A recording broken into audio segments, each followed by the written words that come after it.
Hi and welcome to Learning Machines. I hope you are doing good and it's great to meet you through this new video. So in this video, I'm going to talk with you about a very interesting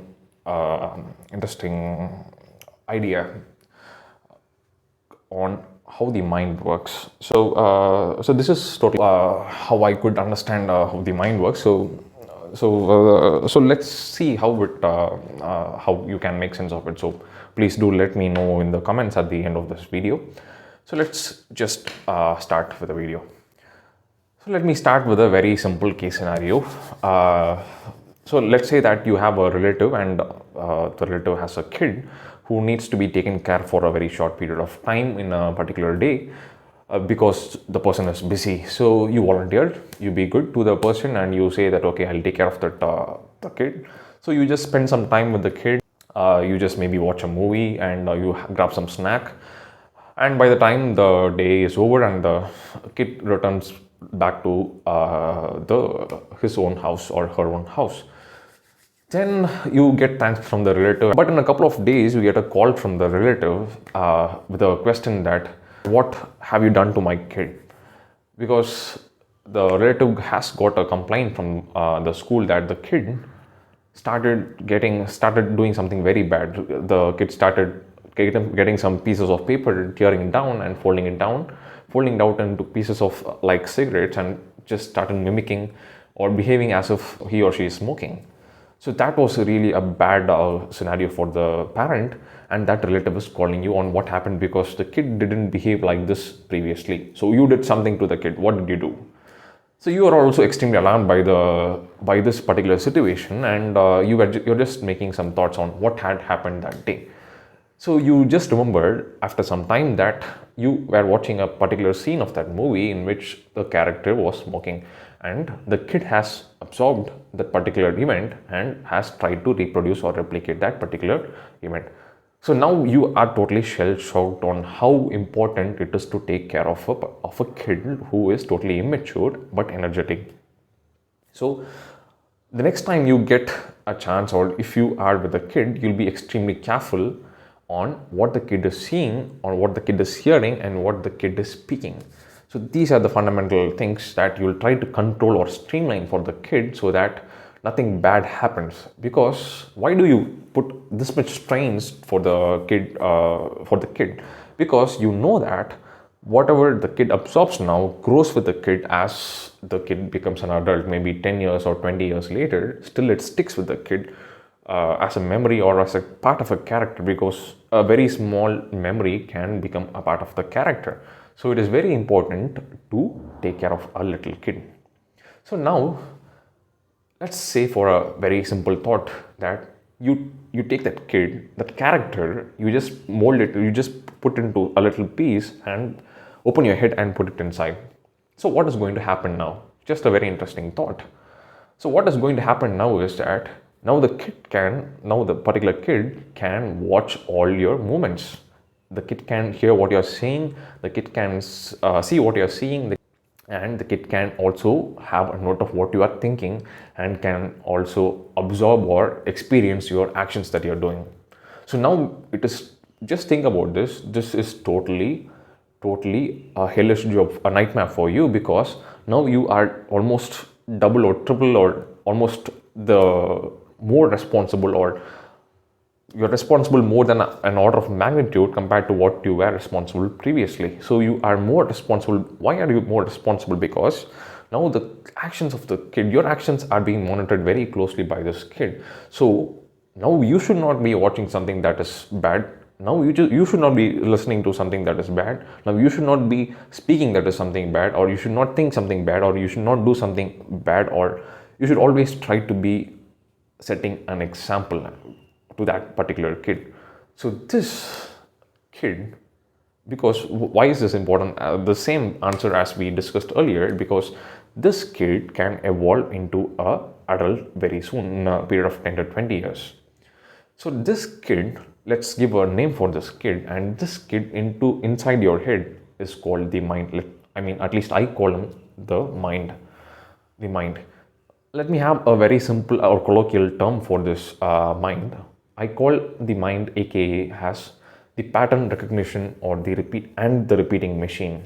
It's just like a machine, but it recognizes all your behavior patterns or thought patterns or decision patterns, more importantly, and it tries to repeat it. So this is why it is very important to take care of your mind. So now let's talk about the patterns. What kind of patterns does the mind store? What are the patterns that make us are the decisions we make, and the set of all decisions that we make are called as the habits.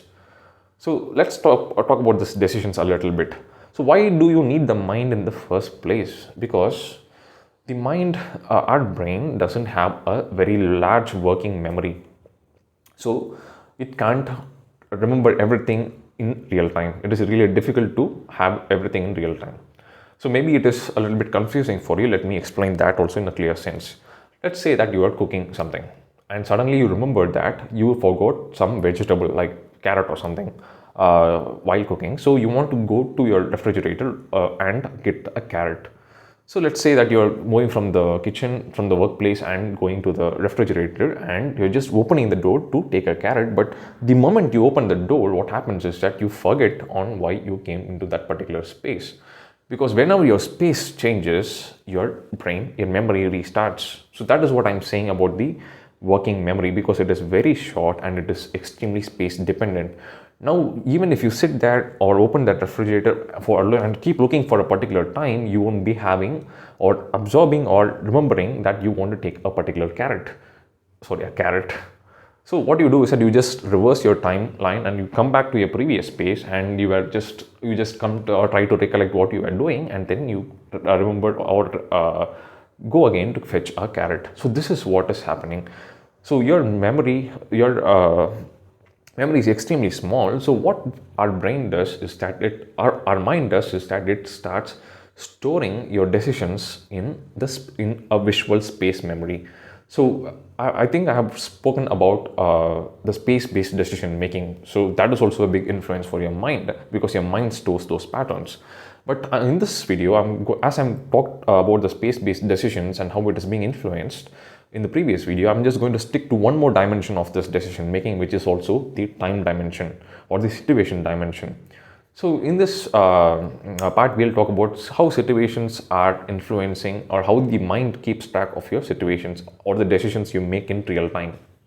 So let's say, for example, that you are a student or you are a person who works till 5 o'clock, and from 6 to 8, maybe after your class or your college or school, 6 to 8 you sit and study something for your work.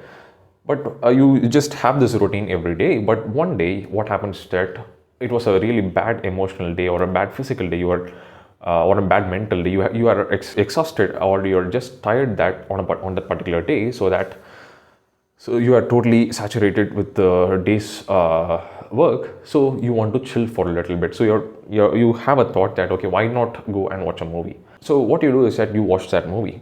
So now what the mind does is it recognizes a change in your pattern. So now the mind knows exactly. So this is very interesting, that the mind knows that you are in pain. You have some emotional pain because something bad happened, like you got scoldings from your boss, or something that you expected to work didn't work out properly. So you are sad, or you are frustrated, or something bad is happening. But the mind doesn't care for it. It is not emotionally involved in that process. It is almost a third person who is looking at you, because a third person it's really difficult for a third person to understand you emotionally or to connect with you. The mind is also a literal machine, so it is only interested in the cause and the effect. The cause for you watching a movie, which is the effect, is that you are sad. So it writes a pattern that if you are sad, then you can watch a movie. So it writes a pattern and it feeds it into its pattern recognition database. So into that database, so whenever you're sad again, the mind will go to that sad script and it will start operating, or it will start executing that particular script. So now that is a little bit so that is interesting. But the problem is, the more scripts you give to your mind, the more the mind will become stressed, because the mind is not good with having a lot of different patterns. It wants to stick only to the core important patterns that you call as the habits, because the mind is the protector of your habits. So let's say at that moment of making a decision, if you make a decision that despite whatever happened till now, it is not in my control, but this time 6 to 8 is in my control, and I will also study even if I am very sad.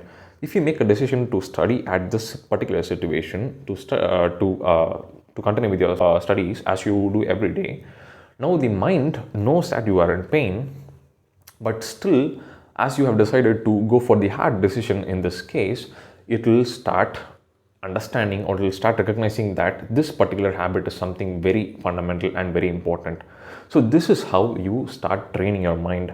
Even in difficult situations, you got to look into what you need or what you can control.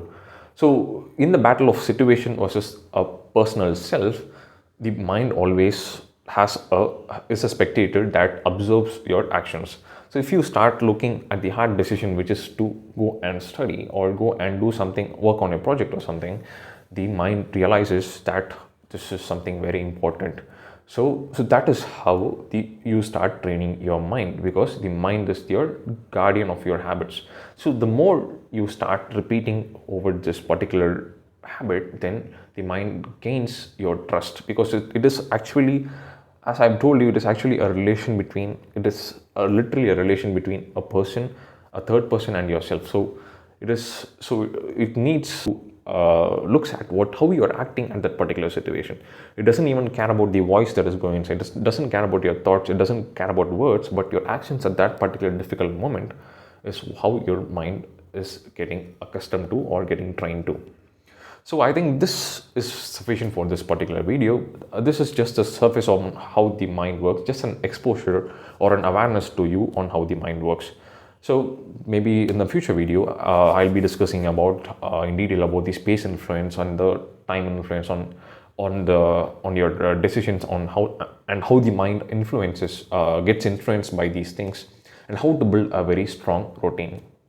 So I hope you understood this thing. Maybe it's a new idea, but you understood a little.